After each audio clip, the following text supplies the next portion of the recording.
আপনি কি কখনো এমন একটা প্রাণীর কথা শুনেছেন যে মানুষের মতো কথা বলতে পারে কিন্তু নিজের এই গোপন রহস্য লুকিয়ে রাখতে বাধ্য?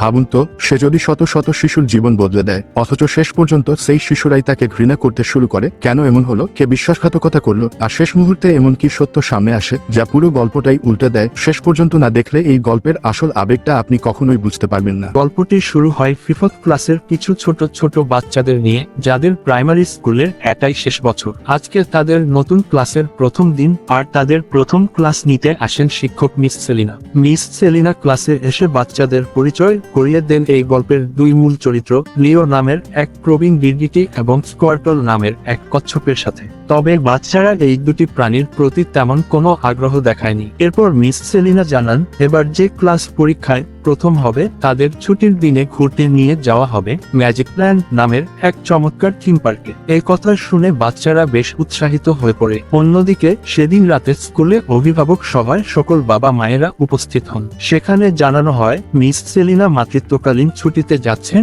তাই তার জায়গায় একজন বিকল্প বা সাবস্টিটিউট টিচার নিয়োগ দেওয়া হবে। সভায় উপস্থিত দুজন ব্যক্তি খাঁচায় থাকা লিও আর স্কোয়ার্টলকে দেখতে পেয়ে মন্তব্য করে যে এই গিরগিটিটি দেখতে বেশ প্রবীণ। আসলে এরা সাধারণ গিরগিটি নয়, এদের টুয়াটারা বলা হয়, যারা কমপক্ষে 75 বছর বা তারও বেশি দিন বেঁচে থাকে। তাদের কথা শুনে লিও মনে মনে ভাবে, তাহলে আমি 75 বছর বাঁচতে পারবো। এরপরই সে হিসেব করতে বসে তার জন্ম কত সালে হয়েছিল। লিওর মনে পড়ে সে 1949 সালে এখানে এসেছিল, কিন্তু 1949 থেকে 2023 সাল পর্যন্ত তার বয়স কত হলো তা সে হিসেব করতে পারছিল না। তখন স্কোয়ার্টল তাকে বলে, এটা তো যোগ করে বের করতে হবে, যা ক্লাস 2-তে শেখানো হয়। আমি তো শুধু ভাগ জানি, যোগ তো পারি না। লিও বলে, তাহলে ক্লাস 2 এর অ্যানিমেলদের সাথে গিয়ে কথা বলতে হবে। কিন্তু স্কোয়ার্টল জানায় সেটা শুধু ফায়ার অ্যালার্ম বাজলেই সম্ভব। কথা মতো লিও নিজের লম্বা জিভ দিয়ে ফায়ার অ্যালার্ম বাজিয়ে দেয়। অ্যালার্ম বাজতেই সব প্রাণীদের এক জায়গায় জড়ো করা হয়। সেখানে ক্লাস 2 এর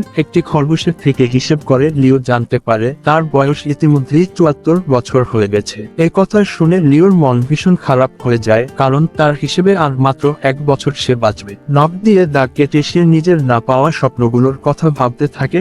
এতগুলো বছর কেটে গেল, অথচ সে কখনো বাইরের মুক্ত পৃথিবীটাই দেখতে পেল না। ঠিক তখনই ক্লাসে এন্ট্রি নেন নতুন সাবস্টিটিউট টিচার মিস মিল্কিন, যিনি ছিলেন অত্যন্ত কড়া স্বভাবের এক শিক্ষক। তিনি এসে নিয়ম করে দেন যে প্রতিদিন একজন করে শিক্ষার্থীকে খাঁচা থেকে যে কোনো একটি পোষা প্রাণীকে বাড়ি নিয়ে যেতে হবে এবং যত্ন নিয়ে পরদিন স্কুলে ফিরিয়ে আনতে হবে। কিন্তু কড়া শিক্ষকের ভয় প্রথম দিকে কোনো বাচ্চা আগ্রহ দেখায়নি। তবে সমার নামের একটি মিষ্টি মেয়ে হাত তুলে বলে, মিস, আমি একটা পেট বাড়ি নিয়ে যেতে চাই। এই কথা শুনে লিও মনে মনে খুব খুশি হয়, কারণ সে ভেবেছিল এই সুযোগেই সে পালিয়ে গিয়ে নিজের বাকি স্বপ্নগুলো পূরণ করবে। ছুটি হওয়ার পর সমার লিওকে নিজের বাড়ি নিয়ে যায়। সেখানে সমারের ঘরের জানালা খোলা দেখে লিও পালানোর চেষ্টা করে, কিন্তু তার ধীরগতির কারণে দিন পেরিয়ে রাত হয়ে যায়। রাতে সমার লিওকে খাবার দিতে এসে তাকে ঘরে না পেয়ে উদ্বিগ্ন হয়ে খুঁজতে থাকে। হঠাৎ সমারের ধাক্কা লেগে লিও নিচে পড়ে যায় এবং ব্যথায় চিৎকার করে ওঠে। সমার চমকে ওঠে,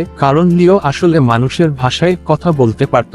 লিও চিৎকার করতেই সমার ভয় পেয়ে বাবা মাকে ডাকতে যেতে চায়। তখন লিও তাকে বুদ্ধি করে বলে, তুমি কাউকে কিছু বলো না, আসলে তোমার মধ্যে এক বিশেষ ক্ষমতা আছে যার জন্য তুমি আমার কথা শুনতে পাচ্ছ। এই কথা শুনে সমার দারুণ খুশি হয়ে যায় এবং ভয় ভুলে লিওর সাথে গল্প করতে শুরু করে। কিন্তু সমার এত বেশি কথা বলছিল যে লিও বিরক্ত হয়ে পড়ে। লিও সমারের মুখ বন্ধ করে বুঝিয়ে বলে, তুমি অন্যদেরও কথা বলার সুযোগ দাও, তবেই তো তারা তোমার সাথে মিশে আনন্দ পাবে এবং তোমাকে নিজেদের বন্ধু বানাবে। পরদিন সমার স্কুলে এসে লিওকে আবার আগের খাঁচায় রেখে দেয়। স্কোয়ার্টল লিওকে নিয়ে ঠাট্টা করে বলে, কি হে, একদিনেই তো পালিয়ে এলে। কিন্তু লিও সেদিকে কান না দিয়ে বেশ আনন্দে ছিল। ক্লাসে মিস মিল্কিন বাচ্চাদের পড়ার জন্য ভারী ভারী বই দিলে বাচ্চারা খুব বিরক্ত হয়, কিন্তু সমার লিওর পরামর্শ মতো সবার সাথে ভালো ব্যবহার করে এবং সবাইকে কথা বলার সুযোগ দেয়, যার ফলে ক্লাসের সবাই সমারকে খুব পছন্দ করতে শুরু করে। পরের দিন মিস মিল্কিন অন্য কাউকে পেট নেওয়ার কথা বললে সমার আবারও হাত তোলে, কিন্তু মিস মিল্কিন অন্য